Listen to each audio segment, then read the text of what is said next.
Hello friends, কেমন আছো সবাই? আশা করি সকলে ভালো আছো। তো অনেক দিন পর একটা নতুন রেসিপি নিয়ে তোমাদের সাথে শেয়ার করতে চলে এসেছি। তো আজকে আমি তোমাদের সাথে শেয়ার করবো সজনে ফুলের রেসিপি।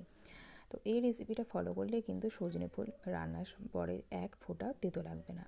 তো চলো দেখে নেওয়া যাক কী কী নিয়েছি। ফার্স্ট এখানে নিয়েছি কাঁচা লঙ্কা কুচি 2 থেকে 3টে, পেঁয়াজ কুচি, এখানে নিয়েছি একটা বড় সাইজের আলু, আর এখানে নিয়েছি ভেঙে রাখা মানে গুঁড়ো করে রাখা ডালের বড়ি, নিয়েছি ডুমো করে কেটে রাখা বেগুন, আর এখানে নিয়েছি একটু সর্ষে পোস্ত আর একটা কাঁচা লঙ্কা একসাথে আমি পেস্ট করে নিয়েছি।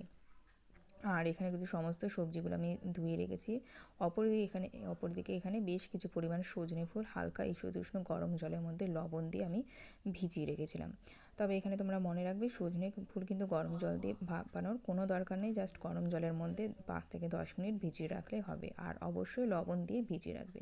অপরদিকে একটা কড়াই গরম করে কড়াইয়ের মধ্যে দিয়ে দিয়েছি আমি ছোটো চামচের 1 চামচ মতন এখানে দিয়ে দিয়েছি পাঁচফোড়ন। তোমরা এর পরিবর্তে কিন্তু গোটা জিরেও ব্যবহার করতে পারো। তারপর এখানে দিয়ে দিয়েছি আমি 2 থেকে 3টে কাঁচা লঙ্কা কুচি। এরপরে যে ভাঙা বড়িগুলো নিয়েছিলাম সেগুলো এখানে দিয়ে দিলাম। সেগুলো নেড়েচেড়ে ভেজে নেওয়ার পর দিয়ে দিয়েছি বড় করে কুচুনো একটা পেঁয়াজ। এবার এই সমস্ত কিছু একসাথে নাড়িয়ে চাড়িয়ে অল্প কিছুক্ষণের জন্য ভেজে নেব। তবে লক্ষ্য রাখবে পেঁয়াজটা যাতে এখানে খুব ভাজা ভাজা না হয়ে যায়, জাস্ট হালকা কালার চলে আসলেই হবে। এই পর্যায়ে গ্যাসের আঁচটা কিন্তু একদমই লো টু মিডিয়ামে রেখে এই কাজটা করতে হবে। তো দেখতে পাচ্ছ এখানে কিন্তু একদম হালকা করে এটাকে ভেজে নিয়েছি। অপরদিকে এখানে আমি দিয়ে দিচ্ছি ডুমো করে কেটে রাখা বেগুন। আর এই বেগুনটা অবশ্যই করে তোমরা কেটে লবণ জলের মধ্যে কিছুক্ষণের জন্য ভিজিয়ে রাখবে। এবার বেগুনটা এখানে দিয়ে দেওয়ার পর এখানে দিয়ে দিয়েছি পরিমাণ মতন এখানে লবণ দিয়ে দিচ্ছি। লবণ দিয়ে দেওয়ার পর আবারও সব কিছু একসাথে নেড়েচেড়ে মিশিয়ে নেব। আর অবশ্য করে এই সময় গ্যাসের আঁচটা লোতে রাখবে। এবার একটা ঢাকনা চাপা দিয়ে কিছুক্ষণের জন্য এটাকে হতে দেবো আমি। তো দেখতেই পাচ্ছ আস্তে আস্তে বেগুনগুলো কিন্তু খুব সুন্দরভাবে নরম হয়ে গেছে। এরপরে কিন্তু এখানে দিয়ে দেবো আমি হলুদ গুঁড়ো। এখানে পরিমাণ মতন দিয়ে দেবো হলুদ গুঁড়ো দিয়ে দেওয়ার পর আরও কিছু শুকনো মশলা এখানে অ্যাড করে দেবো। এরপর এখানে দিয়ে দিচ্ছি স্বাদ ব্যালেন্সের জন্য চিনি।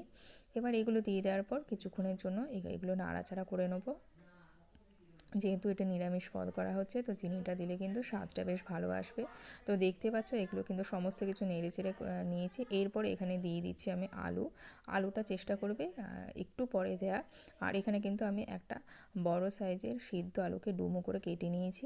তোমরা চাইলে কাঁচা আলুও কিন্তু এখানে অ্যাড করতে পারো। এবার আলুটা দিয়ে আবারও সমস্ত কিছুর সাথে এগুলোকে মিশিয়ে নিচ্ছি।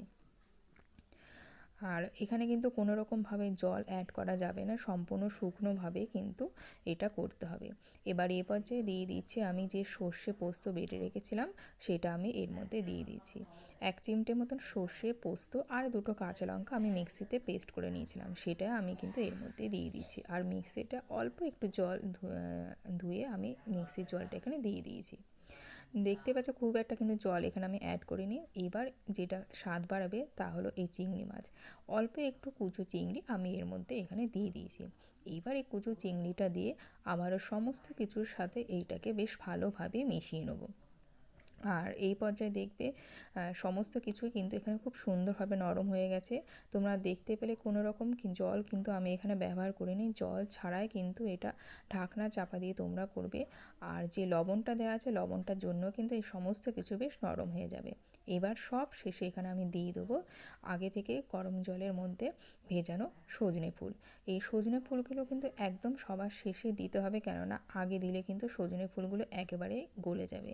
ওই জন্য তোমরা চেষ্টা করবে সজনে ফুলটা একদমই সবার শেষে এখানে দেওয়ার।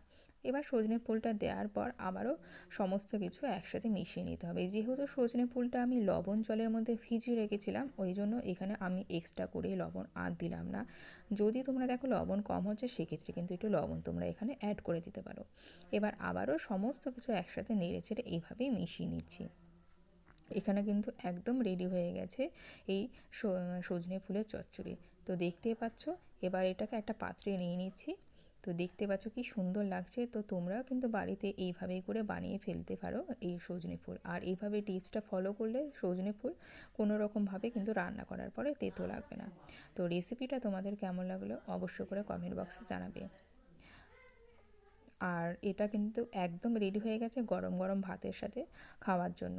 তো তোমরা অবশ্যই রেসিপিটা বাড়িতে একবার হলেও ট্রাই করো।